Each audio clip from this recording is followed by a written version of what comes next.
Thank you, ladies and gentlemen. To all the others in the other rooms, all of our members, what a wonderful, wonderful night. I've never seen anything like this here at Royal Melbourne in all my time. And just to be here with Adam and be a part of it with Richard is very special for me. Adam, you are just, as Jim said, you're a rock star. I went in the other room and they're 6 and 7 deep, and then I look at you and I think, yeah, you're a good-looking bloke. Not sure what to but make I'm not that way. But I look at you and I think to myself, he is a good-looking boy. And the bad news is he's taken. And Marie, it is. That's right. Marie is a Swedish architect. Couldn't be here tonight, but I would think she's probably had designs on him for a long time. Just a little one, I thought, soften it up. You guys have rehearsed this. I can see how this is all going to go.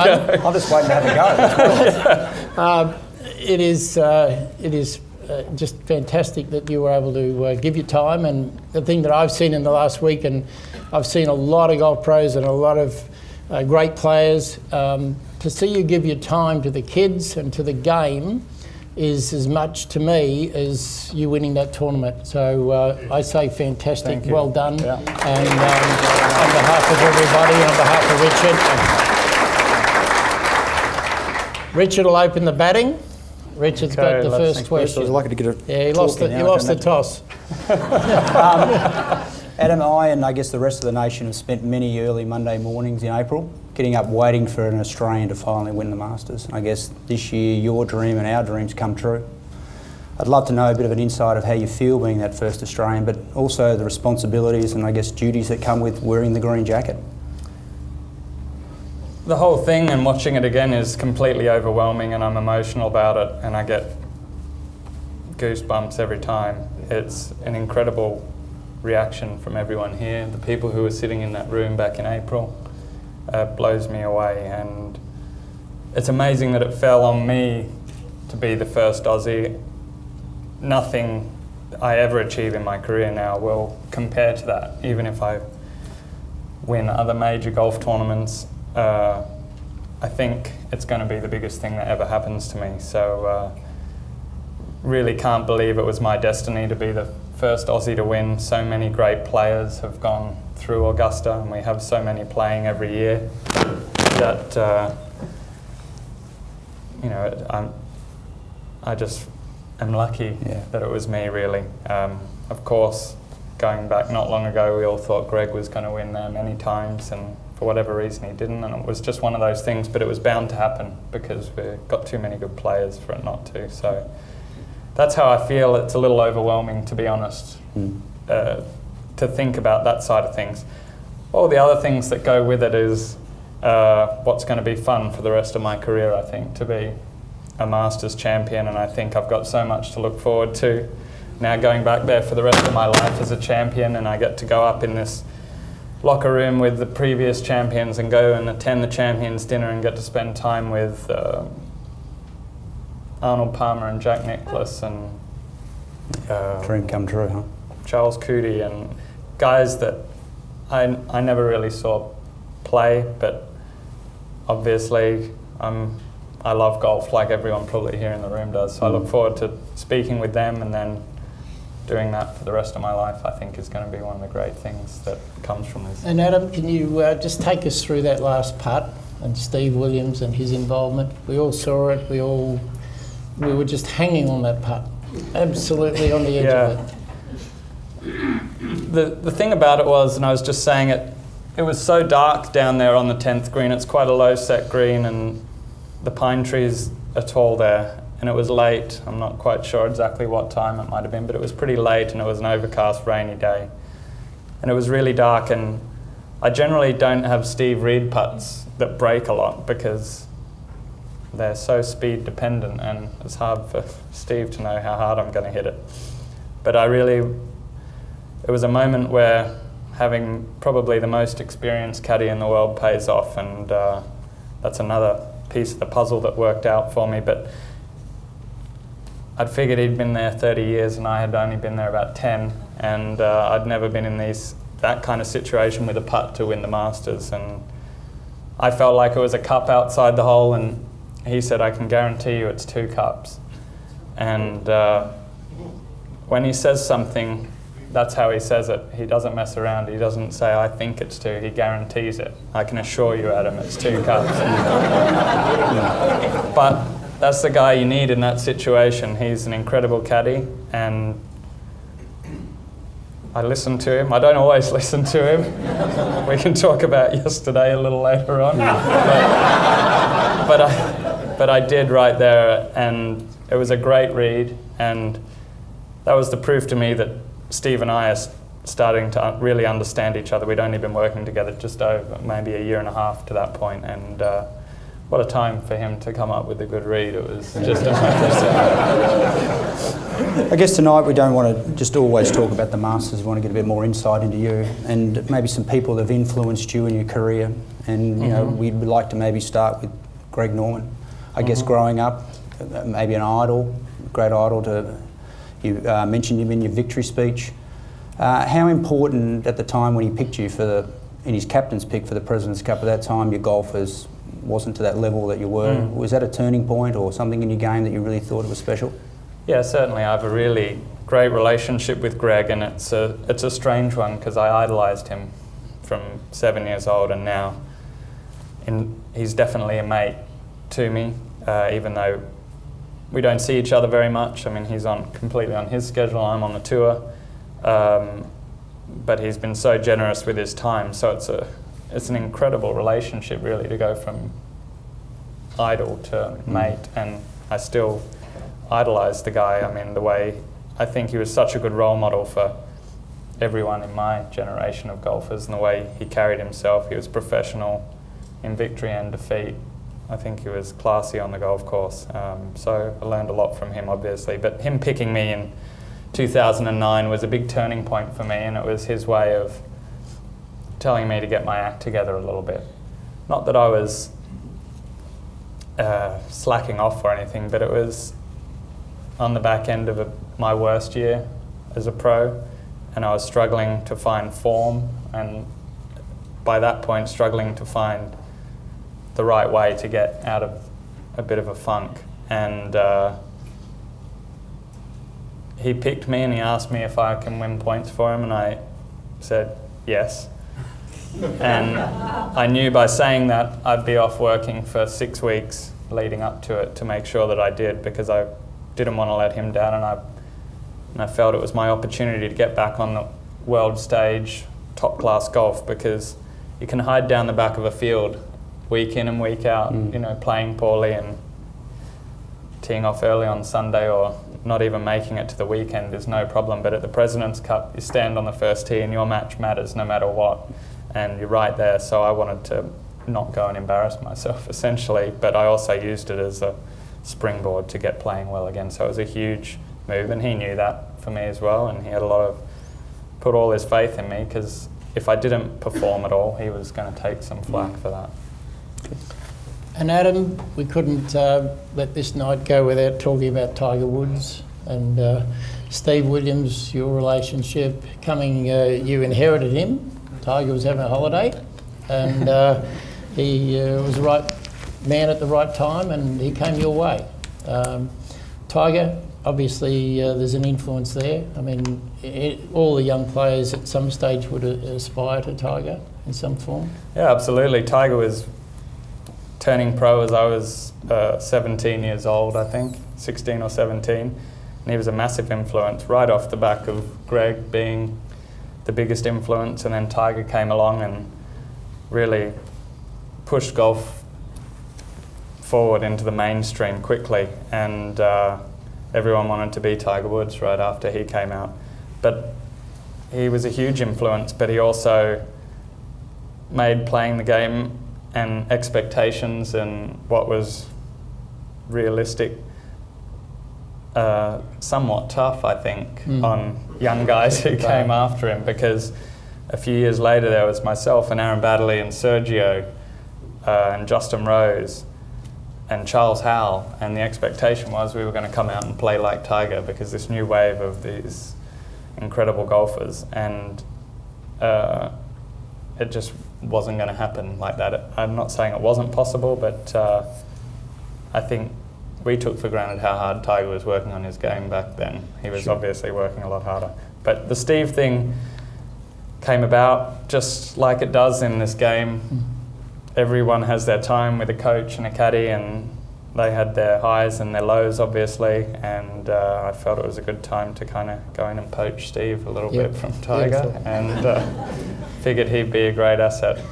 And no doubt he has had a big bearing. To what extent do you see that? Yeah, Steve's... I mean, you still hit the ball. Yeah, right. Well, yeah, you got to ask Steve that. We'll do that tomorrow. Steve's such an intense guy. He's out there living in every moment, and that's why he's successful. Because I could see he was very frustrated yesterday after the 14th hole, and that was an error on my part. And I went against what he wanted me to hit and made an error. But we also both know. I know he wants to win badly, but I also do too. And it was fun to see him suffer just for a minute on the 15th tee. Just Put him up.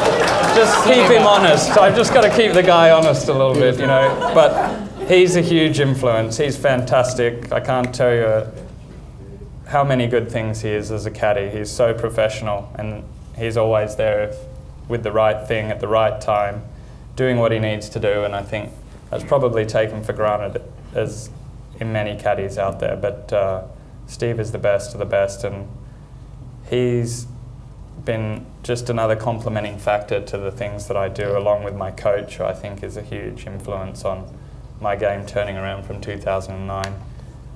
And we communicate well, and that's why we're playing well. Yep. So let's talk about the coaches. I guess you're well known to have probably the prettiest swing on the tour. Bruce and I surveyed most of the members here, and the men came up with 100% that's the prettiest, and we surveyed the ladies, and we got 90% of them didn't know much about your swing, but they thought you looked pretty anyway, so that was okay. But, especially you, Lou.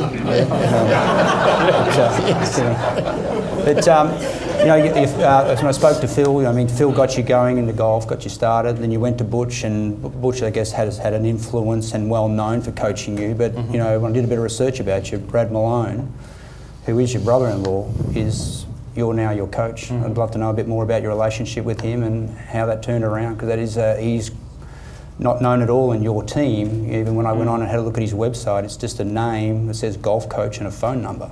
There's nothing else on that. That's it. Well, he's branching out. I didn't know he had a website.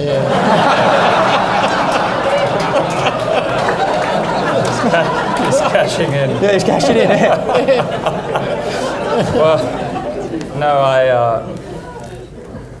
I guess there's a long history with Brad, and he's married to my sister, and so I knew him as the assistant pro at Wentworth in the UK, which is where he met my sister when she was studying over there, and I was living in the UK at the time. And he was just an aspiring golf pro, not necessarily a player. I think he just had a love for teaching the game, and so obviously through being around my sister, he was out watching me a lot for probably five years before we ever actually worked together. We spoke a lot about golf. He just loves it. He was learning as much as he could about the swing and talking to me about it a little bit, and I don't know half as much as he does. But then in 2009, it was frustrating. I played poorly for a while, and just like it can happen, I decided that Butch and I had done our work and it was time for a change, and I needed some new input. And it was really Butch at a different stage of his life and me than 10 years ago when we started working together. Butch was getting a little older and didn't travel, and I wasn't getting exactly what I needed to play my best. So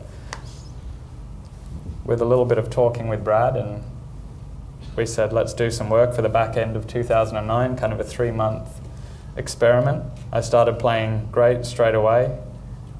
We got results, and I ended up winning the Australian Open at the end of 2009, which, if you asked me in September, I would have probably laughed, because I was really down about where my game was. So to come back and then win a tournament I've dreamed of as a kid was a great way to finish the year, and then he's taken my swing. Probably everyone thinks it always looks okay, but he's made it better. And but not just with my swing, he shaped the whole way I do things. He's a huge influence on me, and very unassuming as a person and a coach, I think, and very low key, and that's why I like working with him a lot. But he's committed 110% to me, and he expects the same back from me. And we work very well together, and it's a very close relationship because we have the family connection as well.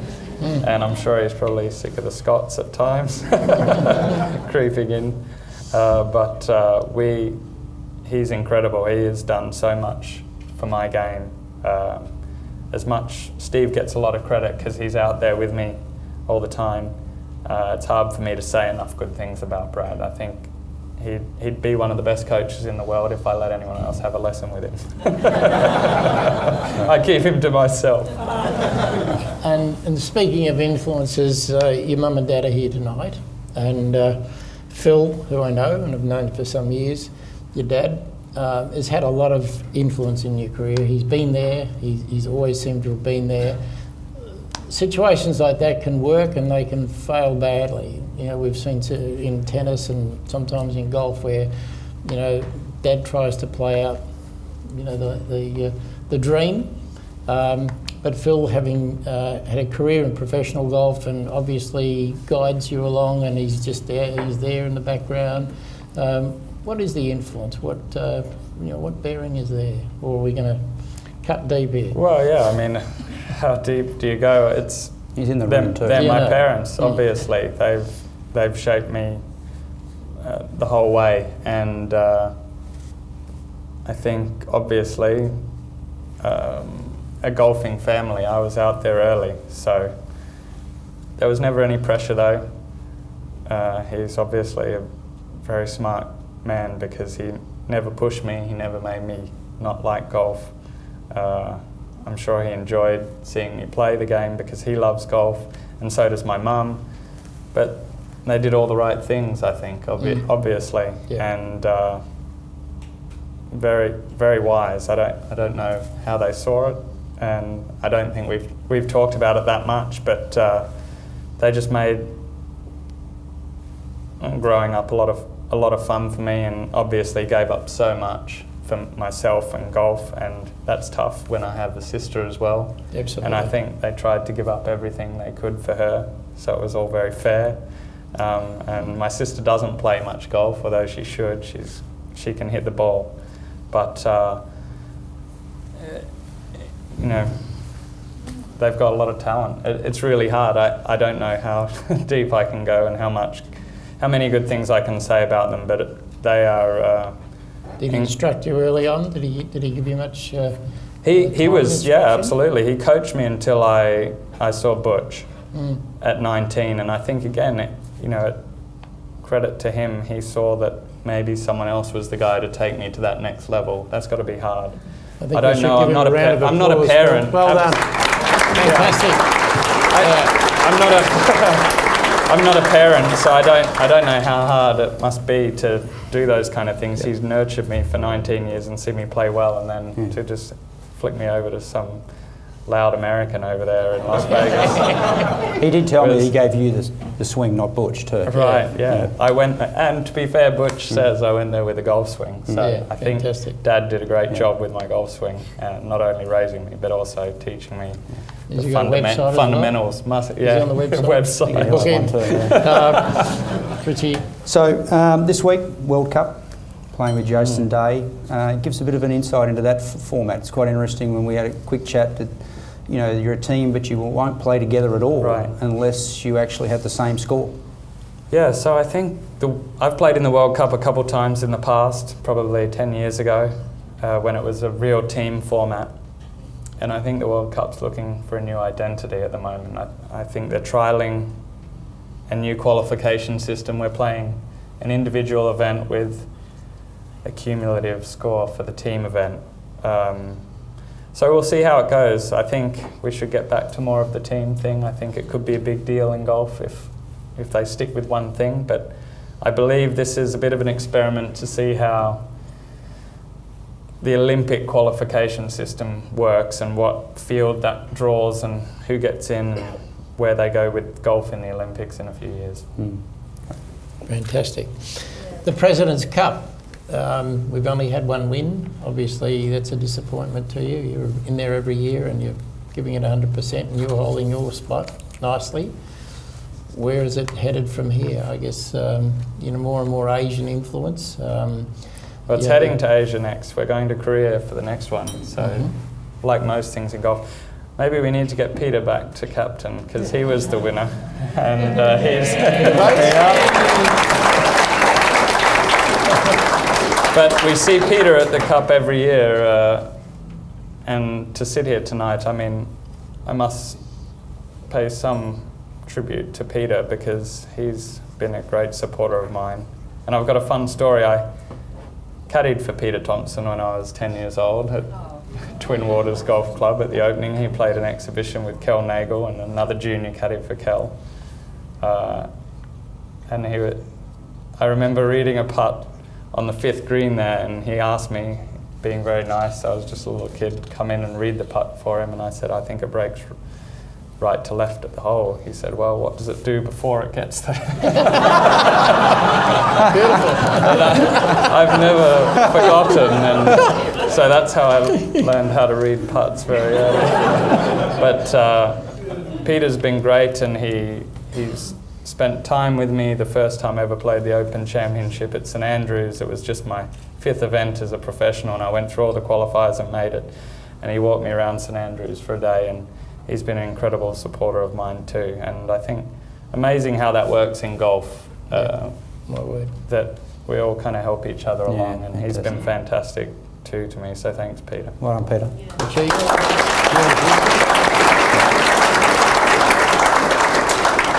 Let's talk about the long putter.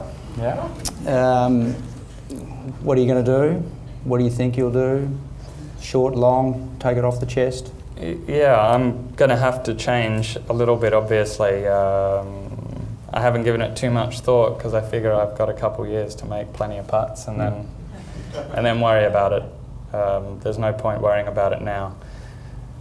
I've messed around, not a lot, but I don't think there'd be much difference if I shortened my putter by 2 inches and just took it off my chest. I think it's going to be the same. I think I could putt with a short putter. I think me going to the long putter was something radical that I needed to do to start fresh. And I think if I went back to the short putter tomorrow, I'd be a better putter than I was with a short putter or a conventional putter than when I was in some of those clips we saw from a few years ago. It was just about freeing the mind and learning to let the club swing again. And I think at times, for whatever, it all gets really difficult. I'm sure some of you can attest to that out there. And making putts becomes difficult, and that's not what you want to happen. You want it to be something that happens easily, and so that's why I switched. But we'll see. I don't know exactly. I don't favour one way or the other. And I guess, not wanting to look back too much, but the British Open, obviously a big disappointment, and we read lots of things and people said lots of things. The way you cope with that, I thought was fantastic, where you said, I'm going forward, it's an experience for me, and I'll take that experience and I'll use it down the track, which you've done. But it must have been hard for a while because, sometimes you only get one go. Peter's had a few goes and taken them. But in your case, that was an opportunity that got away. A lot of people forget that Ernie Els played an absolutely spectacular back nine to get you. Things didn't quite work for you. Coming off that, obviously everything's worked for you, so you haven't gone away and lost your game and buried your head and hit the grog. You've just gone upward. So to me, the way I look at it is that you've used that, and that's really inspired you to move forward, and then have that close one in the Masters, and where Jason was, and then come up and take it off. So, can you just tell us a little how you dealt with that? Yeah, well, Or have I already told you? yeah, I think you've done a good job of it there, Ramble. What was the question? I've forgotten. Should of course, the Open was a huge disappointment because it was in my hands and I let it slip. But that's how I've wanted to play in a major championship for my whole career, and I finally did. And because I have good people around, and especially Brad, and we worked so close, my coach, to get to that point, the result wasn't the big focus for me at that point. It was just getting my game to perform at that level, at that event, or the Masters, or the PGA, or the US Open, because I've been trying for so long, and I think I'd far underachieved in the major tournaments to that point, and we really focused on getting my game ready. So for 68 holes that week, I played the best golf I'd ever played at a big moment, and I didn't close the tournament out well, and I let it slip, and of course that hurts, and I was probably more embarrassed than anything because I should have won, but I felt so good about myself that I played that well, and I even somewhat surprised myself a little bit that it was at the Open Championship,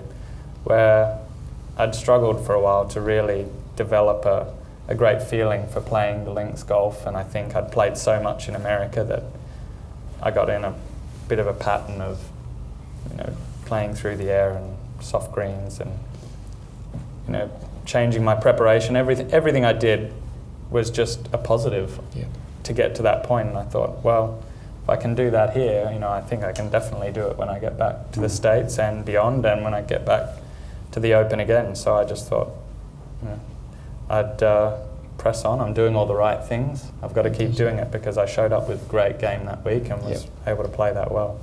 So that's what I took out of it. It was exactly what you said, Bruce. Yeah, I remember now.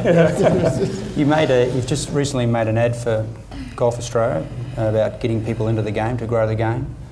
As you travel around the world, do you see the popularity of golf growing? If it's not, what can we do about it? Yeah, it's a big question, and I think golf continues, but it fights battles against all other sports and other areas, and what's popular changes, trends change, and I'm trying to do the best I can. I think the best thing I can do is play good golf, growing golf. That's the best thing I can do. But I can also help out by doing this Play Golf Australia ad.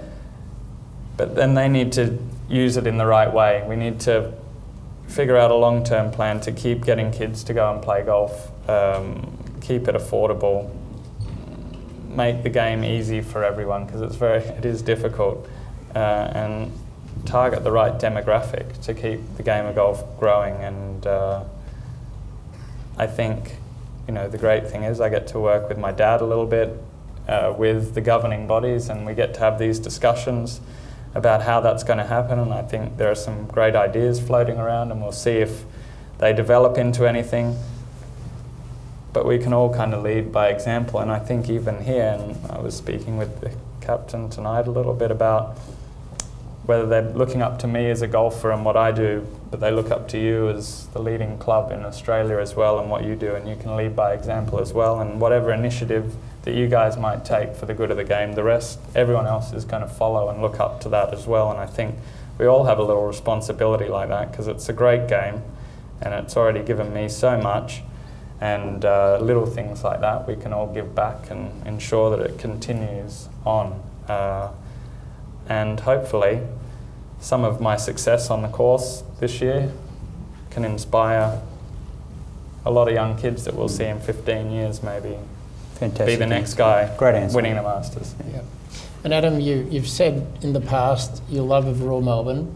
Can you expand on that a little bit as to the course, as to the history of the club? Yeah. We're definitely loving it after yesterday. It is. I just want to say thank God you won, because we didn't have anything in here if you lost. we had nowhere to go, so it really did help. I appreciate that. Yeah. The least I can do, Bruce. It's a real gem, and thank you all for giving the course up to us for a couple of weeks. Because for me, anyway, I'll speak for myself. I'll forget the rest of the guys, but it's a pleasure to play here. We don't get to play courses like this every week, so to get 2 weeks in a row here was a great opportunity for me to come home and play. But the course holds up magnificently. I think everything you've done to the golf course has been great. We saw 14 under win on the weekend with a bit of breeze blowing for the week. And I think that's really a good, that's about the mark of what a great golf course should be. I think the best players in the world in fair conditions are probably going to shoot better than par at most courses. And if they're not, then I'm not sure the course is very good. I think the course is marvellous. The greens complexes are very unlike anywhere else, and I think to come back and feel like I have a little knowledge here now after playing here for a few years is a nice feeling, because the fourth green scares me. I'm not sure if I get the holes confused, but the fourth we played out to the west, fifth of the west, scares me completely. But it's so much fun to play. I think I said a few things this week in the media. I think everyone can play here, and I think probably the membership should agree that I'd feel like my mum and dad and myself and a mate could go out and play, and everyone would be able to get the ball around, and that's a sign of a great course. So we all praise Royal Melbourne, but it's deserved. Was one.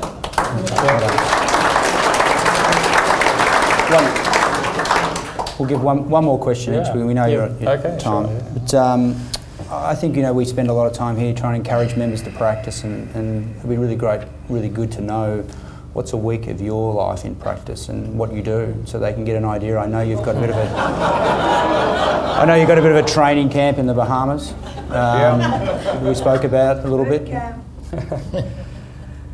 It really depends what part of the season I'm in. There are times when I am practicing physically on the range, on the chipping green, on the putting green for a lot of time. But then there's a period where we play so much that I feel like you can't put in the same amount of practice, because you're spending your energy playing. And I think as I'm playing a little better and seem to get in contention more, I find that takes a little bit more out of you, and you have to really balance this well. But generally, I like to have my practice sessions between 3 and 5 hours, because that's about how long I spend playing, and that's what I try and focus for. When I play, we play either in a 2-ball and it's 4 hours, and a 3-ball it takes 5 hours, and slow play is a whole nother story. We're not going there tonight.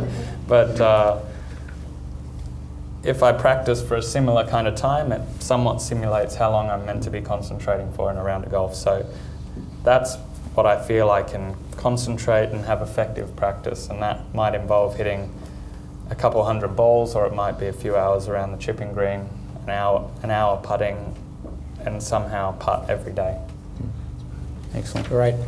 I'm going to just chop my questions and just finish right off here with one quick one. Not a question really, but is there a book forthcoming? A book? Maybe from Steve, not Steve. That'll be a great book. That'll be a bestseller. It'll be an easy read. And just to finish it off, easy read. And righto. The captain's telling me what to do.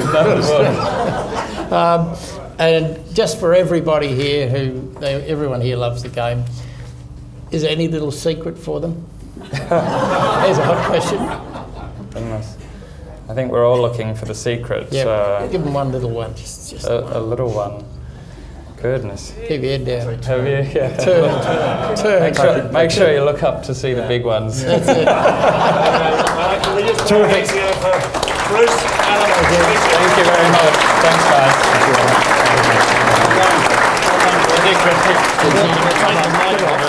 much.